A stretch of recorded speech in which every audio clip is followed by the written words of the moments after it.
Saya akan cerita supaya ini otoritatif, cerita tafsir tentang ayat Qul huwal qadiru ala ayyab'asa 'alaikum 'adzaban min fawqikum aw min tahti arjulikum.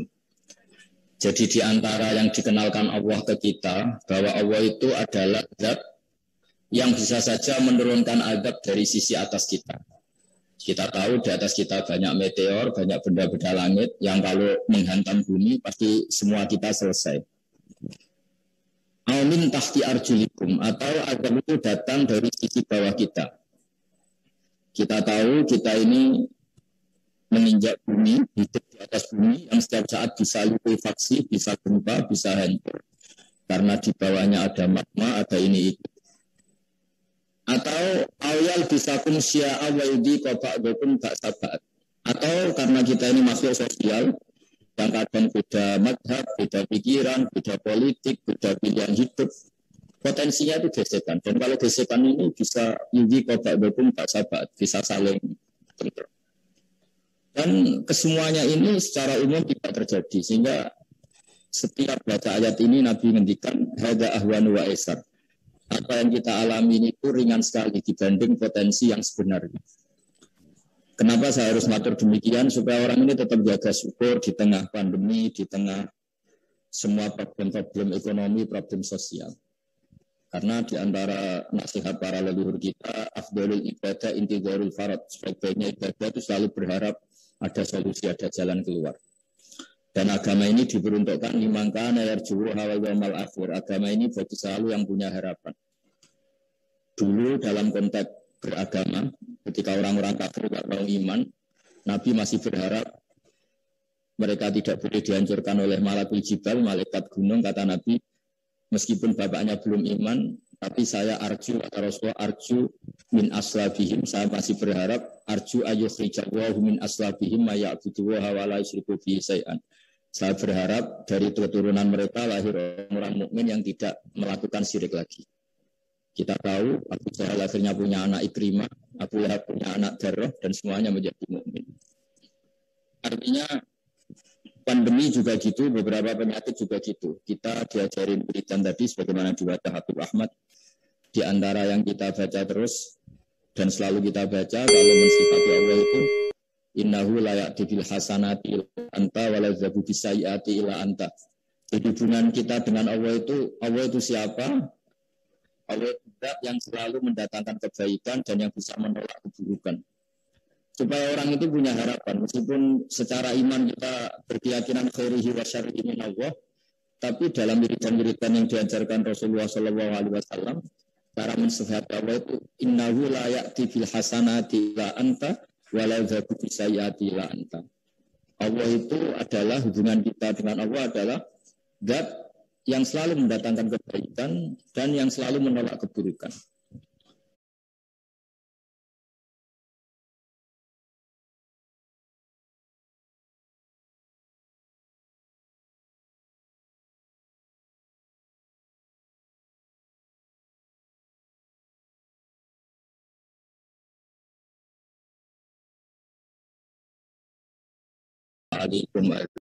Sudah ada masalah, kita muamalahnya sama Allah juga masalah. Enggak ada syukurnya, ngeluh terus, itu bahaya dalam muamalah kepada Allah Subhanahu wa taala. Karena sekali kita tidak bersyukur, maka ancamannya itu falyat tuban siwa'i wal yakhrus min tahti ardi wasamawai. Silakan cari Tuhan selain saya, kata Allah, dan tapi jangan tempat bumi saya, jangan tempat di langit saya. Itu lebih ekstrim lagi. Nah, ini mungkin dusir Allah, supaya syukur itu dijaga. Sekali kita tidak syukur, itu masuk malam yaskur, itu yang seterusnya itu falyat tuban siwa'i wal yakhrus min tahti ardi wasamawai. Nah, tentu setelah kita syukur atas semua yang diberikan Allah Ta'ala, nikmat iman, Islam, dan sehat, juga nikmat muamalah dan muasyarah, juga belajar sama Habib Ahmad, sama beberapa tokoh PBNU, juga sama guru-guru kita, juga terus berdoa. Berdoa ini kata banyak ulama, satu, kita ingin doa kita dikabulkan. Dua, andaikan belum dikabulkan, itu sudah pasti benar karena kita menunjukkan kehambaan kita. Bahwa kita hanya seorang hamba yang bisa kena musibah yang lebih dahsyat. Ini penting saya utarakan berkali-kali. Karena sekali kita tidak membayangkan itu, maka kita menganggap ini sudah kayak selesai. Padahal bumi yang kita tempati ini mengandung air. Air itu setiap saat dihilangkan Allah. Sehingga kenapa surat Al-Mulk ini spesial, surat Al-Mulk ini. Karena di situ Allah mengingatkan kita, amin man fis sama. Ayak sifat bikumul ardo faidah jatamur. Kamu kok merasa aman di bumi? Bumi ini setiap saat likuifaksi.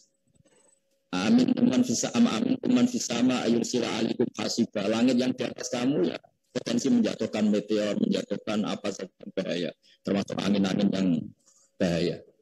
Air yang kita pakai setiap saat kul ara'aitum in asbaha ma'ukum gharan kama ya'tikum bima'in. Air yang kita pakai bisa saja dihilangkan Allah. Bumi ini nyerap air dan air itu di bumi. Kalau sistem bumi digeser sedemikian rupa oleh Allah, langsung air itu hilang dan kita tidak bisa apa-apa. Sehingga oleh guru-guru kita, termasuk oleh bapak saya sendiri, diajarin sama ya'tikum bima'in. Siapa yang bisa mendatangkan air yang kamu butuhkan? Kita disuruh menjawab Allah Rabbul Alamin. Hanya Allah yang bisa mendatangkan itu semua. Jadi saya mohon ke semua warga ya, semua kita. Sebelum saya mohon juga terima kasih sama semua yang menangani COVID, baik dari pemerintah maupun relawan maupun masyarakat. Siapa saja termasuk yang mendoakan, termasuk yang mensupport. Bahwa kita sebagai manusia ini memang harus ingat Hala itu kata para ahli tasawuf menjadikan kita ini paling tidak menghilangkan takabur. Betapa nyawa kita yang hanya satu ini, yang dulu mungkin kita lupa seakan-akan setelah bisa makan, bisa punya uang, seakan-akan tidak diganggu. Ternyata kita bisa lumpuh, bisa kalah dengan yang namanya pandemi. Semoga dari pelajaran ini paling tidak kita kembali ke fitrah bahwa kita ini makhluk yang dhaif, yang lemah. Tapi di balik merasa lemah ini jangan juga terus kita kebetulan sehingga seakan-akan tidak ada nikmat. Itu keliru karena kemudian kita tidak mensifati Allah sebagai Rahman Rahim, sebagai pemberi nikmat yang tidak terhingga, yang selalu nikmatnya tidak bisa dihitung. Kita bisa menghitung penyakit namanya COVID. Tapi kalau menghitung nikmatnya Allah, mulai kita bernafas, mulai kita punya anak, punya istri, punya keluarga, kita punya nikmat sistem sosial yang baik, itu ngitung aja pasti tidak bisa. Wa in ta'uddu ni'matallahi la tuhsuha. Jadi artinya kita ini tetap harus menjaga syukur. Karena kalau ngitung ujian itu masih bisa dihitung, tapi kalau ngitung nikmat itu tidak akan bisa terhitung.